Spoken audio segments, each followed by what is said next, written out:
Greetings, and welcome to A Year of Movies, a Planet Geek production. For this project, we are using the Ivan Walters reference book of 365 films to watch on the day they happened.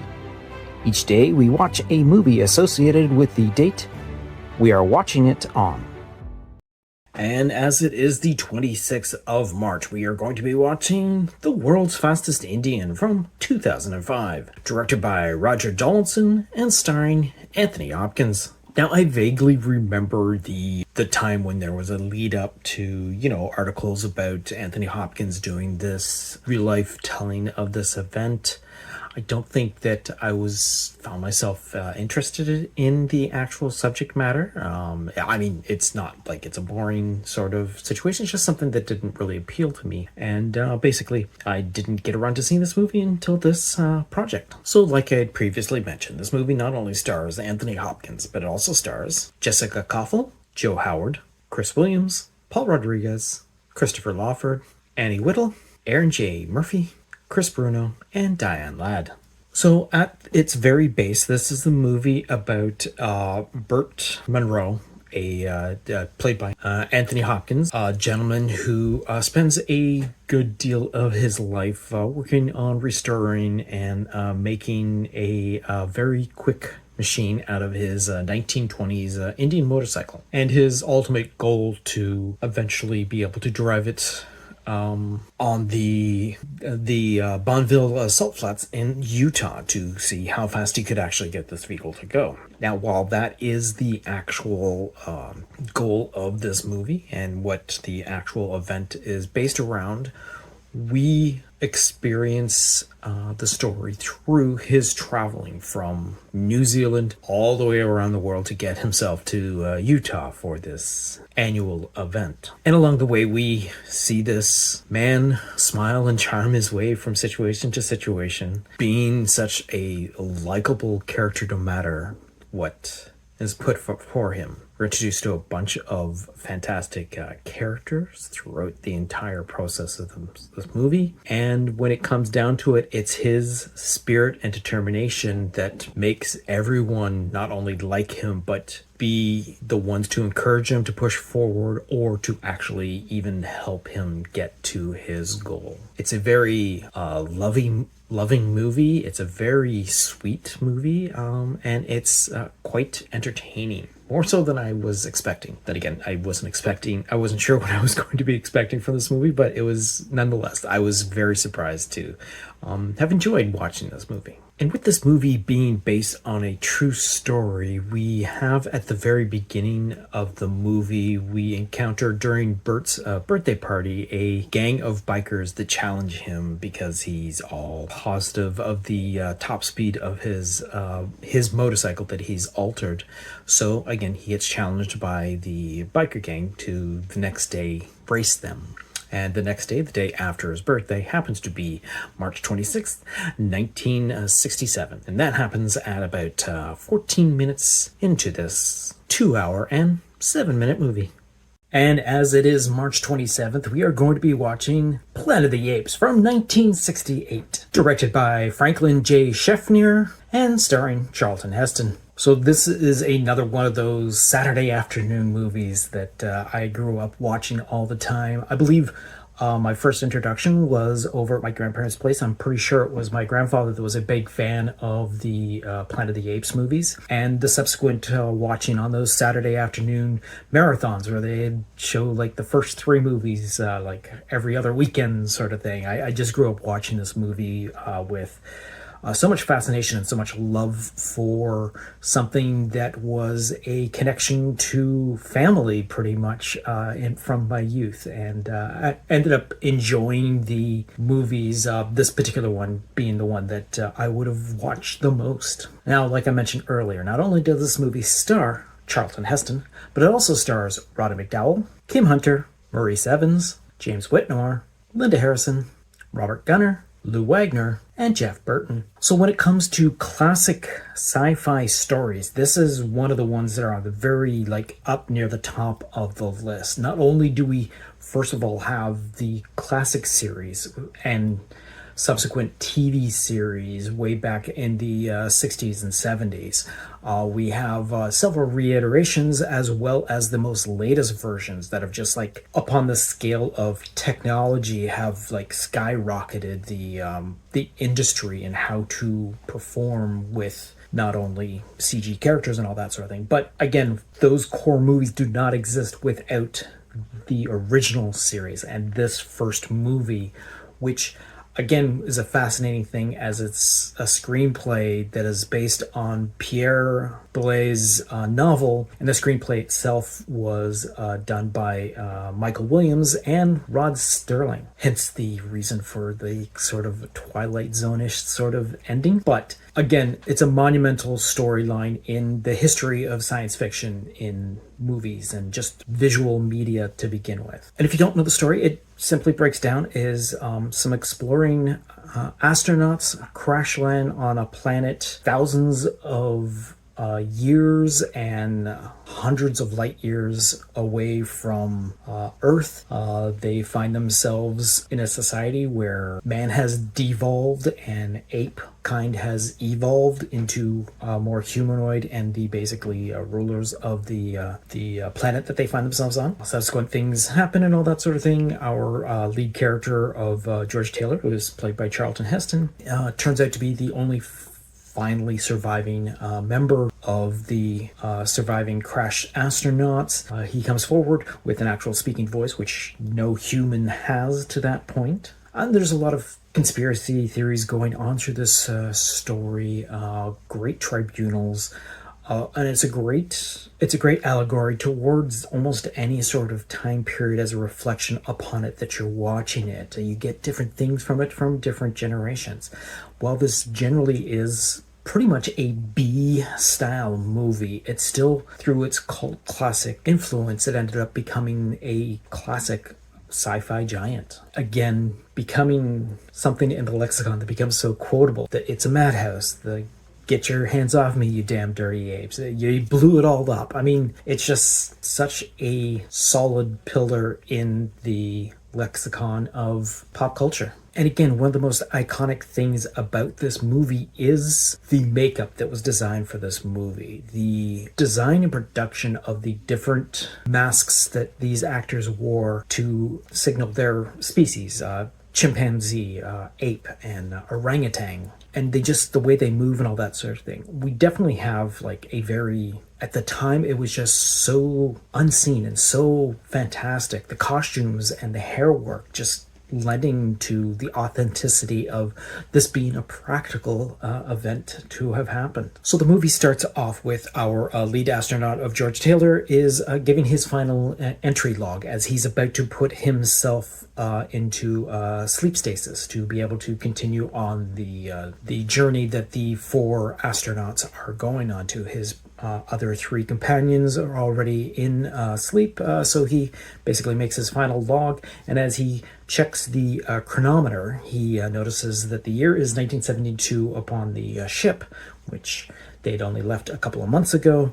The actual reading for Earth's time, because the time dilation is actually making the date of March 27th, 2673. And that happens about 2 minutes into this 1 hour and 52 minute movie. And when it came to the Academy Awards for that particular year, it ended up winning for Best Costume Design and Best Original Score.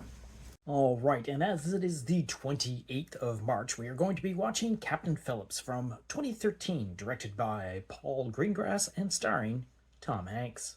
So to begin with, I was well aware of this movie, the making of it, Tom Hanks and whatnot. It's kind of hard not to, as a fan of Tom Hanks, it's kind of hard not to know what projects he's currently working on at the time. But I had no real sort of interest in seeing this movie at the time when it came out and up until now. So this would be the first time that I've actually seen the movie. That being said, like I had mentioned, that the movie not only stars Tom Hanks, but it also stars Barkhad Abdi, Catherine Keener, Faisal Ahmed, Michael Chernus, David Warskovsky, and Corey Johnson. So just to break down the story, it's about Captain Richard Phillips, who is Tom Hanks, and he is basically in charge of bringing a cargo ship from Oman to Tanzania.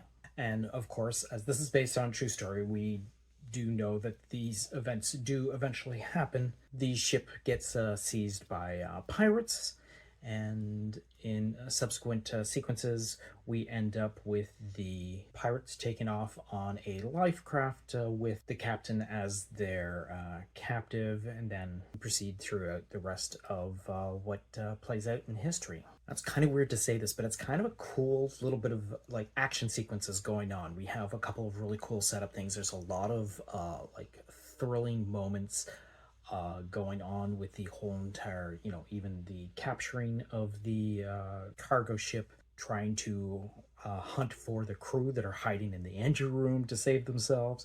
It's just fantastic. And then the whole entire crew fighting back, and then the pirates kidnapping their captain, and it just really quite an interesting story that unfolds in a very dramatic and kind of exciting way at points. One of the other interesting things about this movie is that the Somalian pirates are not basically translated on screen for the audience. So they're speaking in their native tongue. So as the audience, we're not privy to what they actually are conversing, unless it's like said through either them themselves translating into English or someone later on listening to them and then translating what they had said. But for the most part, a lot of the conversation we're unaware of. English speaking audience is unaware of. Let me put it out there, as more than likely there are those that would understand what actually is being said. But generally speaking, the English speaking audience watching this movie is unaware of what's actually being said at times. As the movie itself opens up, we have the captain back at home getting himself ready to basically fly from the United States to Oman to start the voyage of the cargo ship to its destination. And the day that he is actually doing this is March 20th, 2009, which is just like about 30 some odd seconds into the movie that is 2 hours and 14 minutes long. And when it came to the Academy Awards that particular year, it actually got quite a few nominations, including Best Picture, Best Supporting Actor for Barkhad Abdi, Best Film Editing, Best Sound Editing, Best Sound Mixing, and Best Adapted Screenplay. And as it is the 29th of March, we are going to be watching The Adventures of Robin Hood from 1938, directed by Michael Kurtz and William Niley, and starring Errol Flynn.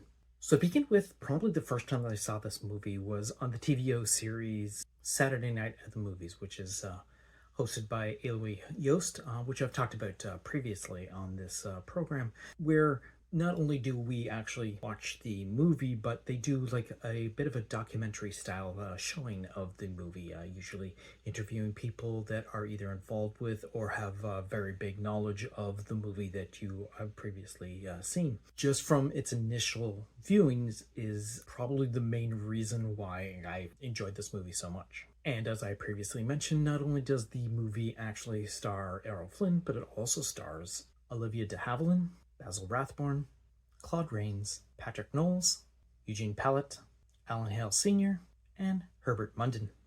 So if you are unaware of this particular version of the story of Robin of Locksley, this is probably the most highly referenced version of all previous versions.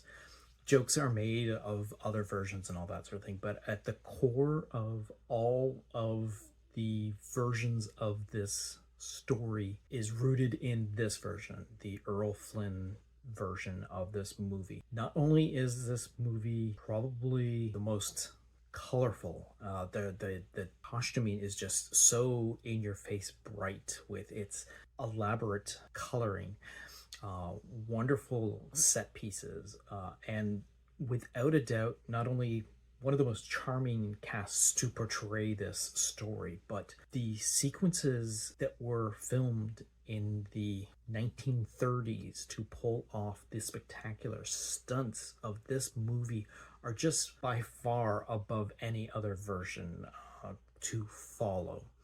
Of course, we have a lot of renditions of the story of Robin Hood popularized throughout the past 90 years since this movie has come out practically. but this one is probably the most fun, the most, again, charming to watch. The action is just so spectacularly done, and the way that movies were made at the time, we are dealing with a industry where not only does the movie fall upon the actors to bring an audience in, other than us, then it wouldn't have been a story, but it pays off time and time again throughout this movie. We have fantastic chemistry between the different characters. When Robin and his men are together, there's fantastic. When Robin and Marion are together, when even the interactions between Guy of Gisborne and Robin Hood are fantastic. And it all centers, I mean, a good portion of this movie is Errol Flynn.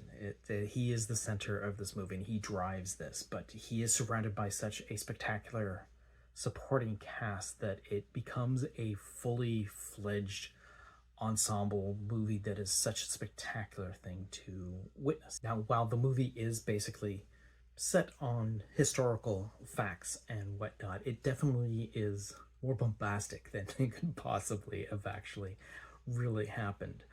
This is a great action film. The climactic swordplay sequence is just spectacular. And at a point in the movie when Richard, disguised as a monk with his men, have an encounter with Robin and his men within Sherwood Forest, that falls upon the March 29th, 1194, which is about an hour and 24 minutes into this 1 hour and 42-minute movie. And when it comes to the Academy Awards for that year, it actually ended up winning for Best Art Direction, Best Film Editing, and Best Original Score, and was also nominated for Best Picture. All right, so that's going to wrap up this particular episode. And we're going to look off into the future to see what movie we're going to be seeing for tomorrow, which is March 30th, and that's going to be Secretariat from 2010. So until next time, go see a movie. And as it is the 30th of March, we are going to be watching Secretariat from 2010, directed by Randall Wallace and starring Diane Lane. So when it comes to notable names in racing horse history, there are probably two that spring to mind at the top of everyone's list. Not only that being Seabiscuit, but as well as Secretariat, which is the subject of this particular movie. Having done Seabiscuit a little while ago on this list, it was notable that I would eventually come around to doing yet another notable horse story. This particular one, I was aware of the actual movie itself. I really had no interest in it because, again, it's the whole entire underdog sort of perspective of the movie. So not only does this movie star Diane Lane, but it also stars John Malkovich, Amanda McChallica, Graham McTavish, Marissa Capabianco, Scott Glenn, and James Cromwell. So this particular movie deals with a woman having to suddenly come to the realization that after the sudden passing of her mother and her father being extremely affected by Alzheimer's, she has to come back into the family business of horse breeding. In the early 70s, this woman decides to almost kind of lead a double life of being like a wife and mother to a family, as well as trying to hold on to her family's legacy. In the sequence that leads up to a long time held tradition between her family and another breeding family, she ends up having possession of a young foal that eventually becomes what they refer to as Big Red, but been given the name of Secretariat, and the story that evolves from that. While it is quite knowledgeable of what actually happens, the reason why Secretariat is because what happens in this storyline, but we also get to see a lot more of the human perspective of having to deal with this particular raising of this horse. Now, as Penny Tweedy, who is Diane Lane, she does a fantastic job as the lead of this movie. Not only showing that she is not only a very strong woman to begin with her dealing with family, but also a very smart businesswoman as well, coming into her own, being in charge of the situation, and basically taking the situation by the reins. John Malkovich as the trainer of Lucien Lurin is a great comedic assist to this movie. Again, John Malkovich is doing a great job. He does great dramatic moments and all that sort of thing, but he's allowed to be this kind of goofy at times character. And again, we're dealing with another movie that has a bunch of other actors that are filling out the roles to make this whole entire thing plausible. Now, while the actual situation is already set in stone, we know how the actual storyline plays out.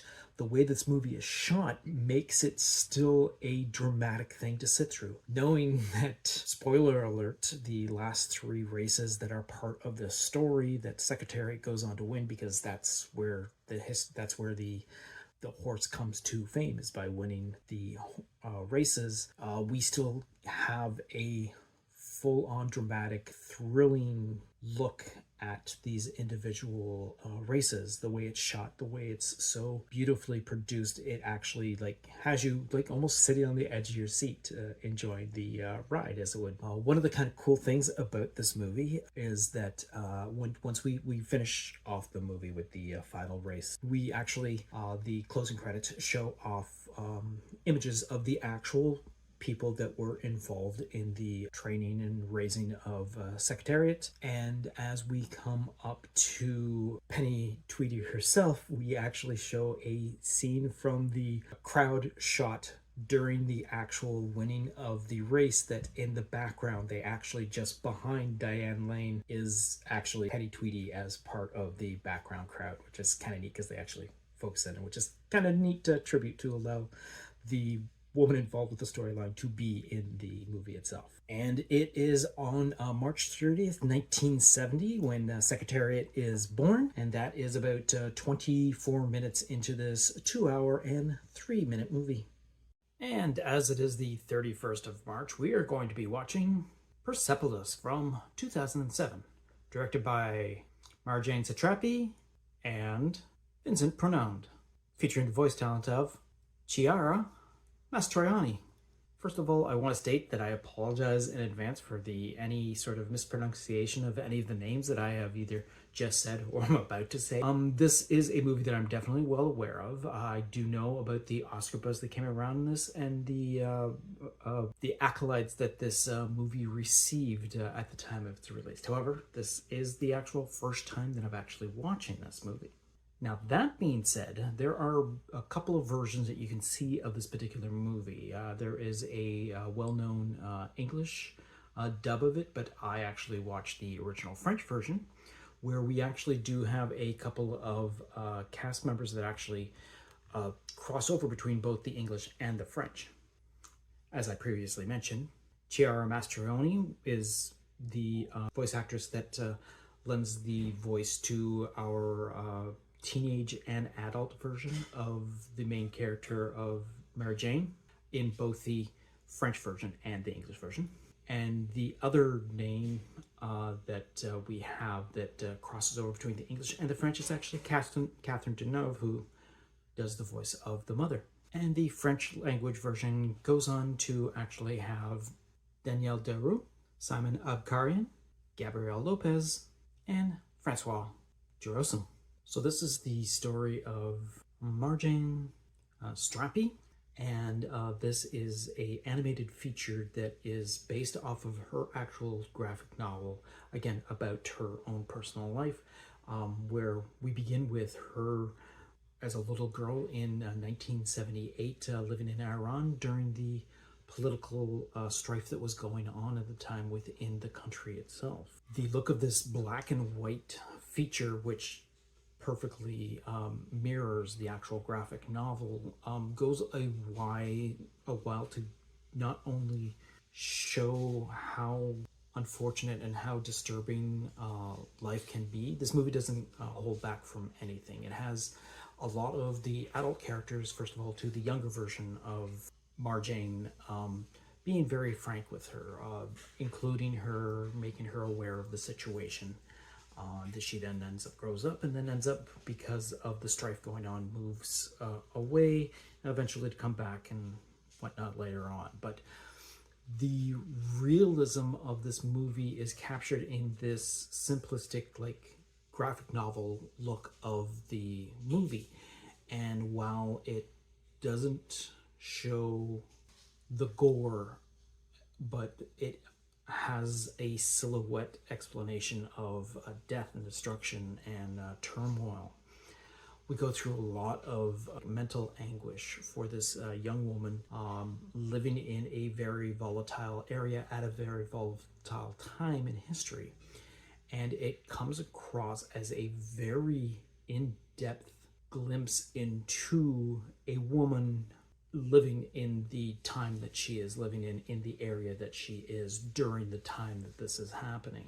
At its core, there's a lot of political intrigue being given to the viewer, as well as getting a glimpse into a young woman trying to live a life set aside. So we have a little bit of mirth and lightness and all that sort of thing, but we also have to go through like the growing pains of being an adult, of getting married too young of an age and whatnot.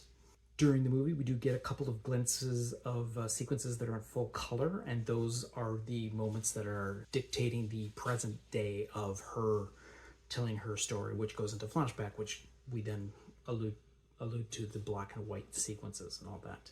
It's just another fantastic way of animation being able to tell a very powerful and a very thought-invoking story, which hopefully gets to a lot more people in this format. It's almost 19 minutes into this 1 hour and 35 minute movie where the Islamic victory in the national referendum is announced, and that happens to be March 31st, 1979. And like I had mentioned earlier, this movie did get Academy Award nomination of that year for Best Animated Feature. And as it is April 1st, we are going to be watching Goodbye Mr. Chips from 1939, directed by Sam Wood and starring Robert Donat. In casual passing, I have heard about the title of this movie coming up several times throughout just different inquiries about different styles and eras of the history of Hollywood filmmaking. Never really having any sort of interest in seeing this particular movie, so this would be the first time seeing the film. And like I already stated, not only does this movie star Robert Donat, but it also stars Greer Garson, Lynn Harding, Paul Henreid, Terry Kilburn, John Mills, and Scott Sutherland. So among the basis of this movie, we follow Edward Chipping, who is first starting at his tenure at a school at Brookfield in 1970. The entire movie basically spends his life from his beginning of his career up until his passing. At the end of this movie, we see how his life affects not only himself, but the boys that he teaches throughout life, and how his outlook and style also evolves along with it. It's a very charming movie with a little bit of romance. There's a middle sequence of the movie where Mr. Chips is what he eventually gets to know because of the woman that he meets that eventually becomes his wife, and the nickname that she gives to him. That actually being Catherine, who is played by Greer Garson in this movie. And the direct influence that their life together has against Edward's basically career from this point on, how he becomes more open and more friendly to his both students and staff as well, becoming endured with each of them throughout the generations. One of the really neat little things they have is this: they have one actor who is Terry Kilburn, who throughout the generations of us watching Mr. Chips being this teacher, we have him reoccurring as basically like the next generation of that family. He appears as like 4 different versions of his family, which is kind of a cool little thing. Like I'd already mentioned, it's a very charming movie. The sequences where Edwards and Catherine interact with each other is just so lovely to witness, and the fact that her love of life basically totally gets absorbed by Edward as he continues on with his life, even after her unfortunately tragic passing, which not only affects him but the student body as well. And sadly, her passing comes away actually during childbirth on April 1st, 1898, which is about an hour and 12 minutes into this hour and 52-minute movie. And when it came to the Academy Awards for that particular year, it won for Best Actor for Robert Donat, as well as being nominated for Best Picture, Best Director, Best Actress for Greer Garson, Best Adapted Screenplay, Best Film Editing, and Best Sound. So that's going to wrap up this particular episode, and we're going to look off into the future to see what we're going to be watching for April 2nd, and that is going to be Presumed Innocent from 1990. So until next time, go see a movie. This has been A Year of Movies, a Planet Geek production. Please be sure to subscribe, download, comment, share, rate, and review. Once again, another thanks to Ivan Walters for his book, A Year of Movies, 365 films to watch on the day they happened. Look for it online or at your local bookstore. Follow Planet Geek Productions on all of our social media. Through Facebook, YouTube, TikTok, Tumblr, and Letterboxd, search for Planet Geek Productions. On X, former Twitter, Instagram, and Blue Sky, search for Planet Geek Pod. You can also reach out to us through email at planetgeekpod@gmail.com. Once again, thanks for tuning in, and until next time, go see a movie.